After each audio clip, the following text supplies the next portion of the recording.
안녕하세요, 맥스입니다. 이번 영상은 부산으로 갑니다. 부산시 월별 매입자 연령대별 아파트 매매 거래 현황입니다. 5월 4일날 만들었고요. 자료는 한국부동산원에서 가져왔습니다. 이 자료를 제가 왜 만들었냐면 제가 얼마 전에 올렸던 울산시 월별 매입자 연령대별 아파트 매매 거래 현황이랑 조금 비교를 하기 위해서 영상을 만듭니다. 울산 거를 보고 부산 거를 보니까 좀 데이터가 좀 다르게 나와가지고 역시 부산이다 이런 느낌이 좀 들어서 영상을 만들게 되었습니다. 한국부동산원에서 19년도부터 통계를 만들기 시작을 했습니다. 그래서 3월달까지 통계 자료가 나와 있고요. 19년도부터 보시면 울산이랑 동일하게 거의 하반기쯤에 11월, 12월 이때 하반기쯤에 30대, 40대, 50대까지 거래량이 매매 건수가 많이 늘어나죠. 그 앞전에 비해서 롯데보다 많이 늘어납니다. 1000건 넘어가고 12월 달에는 30대 같은 경우는 1592건, 40대 같은 경우는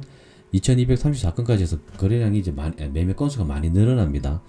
그게 그 다음 해 20년 1월, 2월, 3월까지 이어지죠. 쭉 이어집니다. 그러다가 조금 주춤하는가 싶더니 다시 5월달, 6월달 이때도 많이 일어나죠. 많이 일어나는데 40대 같은 경우는 1년 내내 많이 삽니다. 매매 건수가 많죠. 1년 내내. 그리고 울산 쪽 통계에서 보셨던 것처럼 동일하게 20년 11월에 30대가 3600건, 40대가 4600건, 50대가 3100건 그 앞전보다는 굉장히 많이 매매를 하면서 수치상으로 쭉 많이 올라가죠. 요때 11월 달에 부산 일부 지역이 조정지역이 지정이 되고 12월 달에 전국의 대부분의 지역이 조정지역이 지정이 된 그 시기까지 해서 많이 거래를 하죠. 1년 동안 아파트 매매 거래 건수가 8만 건이 넘습니다. 8만 건이.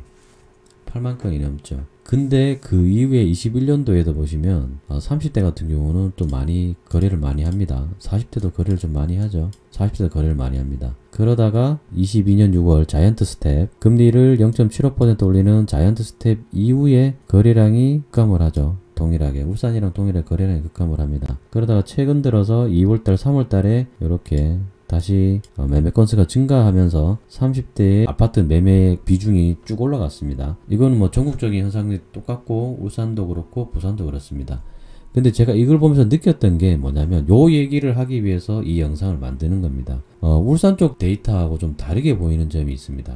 두 가지인데 첫 번째는 뭐냐면 20년도 울산시 같은 경우는 여기 좀 반짝하고 이 뒤에 가서 반짝하지 요 중간에서 반짝하지 않습니다.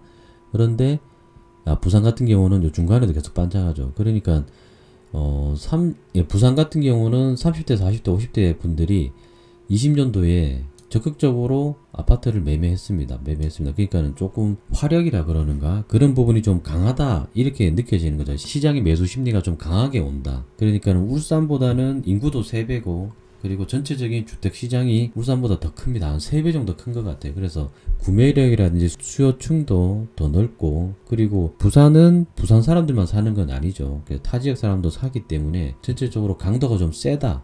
이런 게 좀 느껴지고요. 또 한 가지가 더 있는데 이 밑에 연령대가 좀 높으신 분들 50대, 60대, 70대 분들 특히 60대 이상 되시는 분들이 여기 보시면 21년도에도 보시면 꾸준히 계속 많이 사십니다. 70대 분들도 많이 사시고요.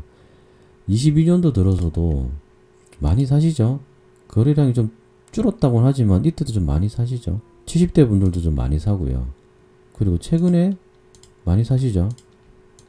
이게 특이합니다. 이게 보통 60대 70대 되면은 이제 주거에 안정해서 이렇게 새로운 이렇게 주택을 취득한다니 잘 안 할 것 같은데 부산 분들은 좀 많이 사시죠. 이때도 19년도에도 보면 60대 분들이 좀 많이 삽니다. 이렇게 많이 사요. 여기서도 20년 하반기에도 좀 많이 사시죠.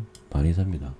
이게 제가 그냥 단순히 제가 개인적으로 생각하는 게 뭐냐면 부산 같은 경우는 울산보다는 도시가 형성되는 시기가 좀 더 빠르기 때문에 이분들이 30대일 때 40대일 때 주택을 구매를 했습니다. 구매를 했다가 지금은 그 나이가 이제 60대 70대 정도 되신 거죠. 그런데 부산이 주택 가격이 이렇게 올라갔으니까 어느 정도 내가 갖고 있던 주택을 팔고 다운사이징을 한 다음에 나머지 부분은 현금 확보 그렇게도 보이고요. 또 하나는 뭐냐면 부산은 주택시장이 그 예전부터 이렇게 아파트를 사고 팔고 투자를 한다든지 이런 거에 좀 익숙하시지 않을까.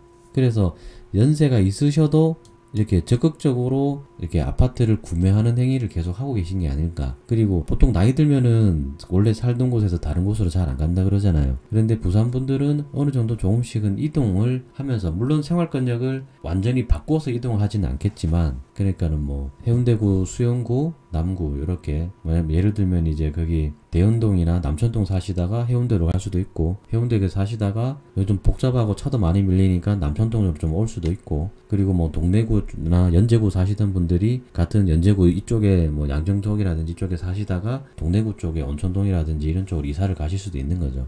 그러니까 요렇게 좀 이동을 좀 하시는 것 같아요. 같은 생활권역 내에서는 이동을 좀, 물론 지하철 라인 따라서 가시겠죠. 이분들은 나이가 좀 있으시면은 지하철 그게 면제되잖아요. 그러니까 지하철 라인 따라서 좀 이동을 하시는 게 아닌가. 결국에는 지하철이 있으니까 연세 있으신 분들도 이렇게 지하철 라인을 따라서 생활권역 안에서는 이동을 좀 가능하다. 그래서 전체적으로 요 데이터를 보면서 좀 울산도 이렇게 좀 됐으면 좋겠는데 좀 부럽다, 이런 느낌이 많이 들었습니다. 오늘 영상의 결론은 부산 부럽다네요. 영상 봐주셔서 감사합니다.